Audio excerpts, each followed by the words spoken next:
إن الذين آمنوا وعملوا الصالحات لهم جنات النعيم خالدين فيها وعد الله حقا وهو العزيز الحكيم. خلق السماوات بغير عمد ترونها وألقى في الأرض رواسي أن تميد بكم وبث فيها من كل دابة وأنزلنا من السماء ماء فأنبتنا فيها من كل زوج كريم. هذا خلق الله فأروني ماذا خلق الذين من دونه بل الظالمون في ضلال مبين. ولقد آتينا لقمان الحكمة أن اشكر لله ومن يشكر فإنما يشكر لنفسه ومن كفر فإن الله غني حميد.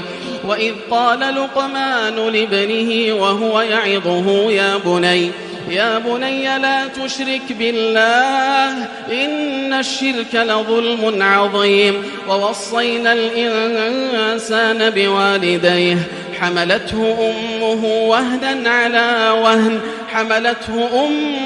وهنا على وهن وفصاله في عامين أن اشكر لي ولوالديك إلي المصير. وإن جاهداك على أن تشرك بي ما ليس لك به علم فلا تطعهما وصاحبهما في الدنيا معروفا واتبع سبيل من أناب إلي ثم إلي مرجعكم فأنبئكم بما كنتم تعملون. يا بني إنها إن تك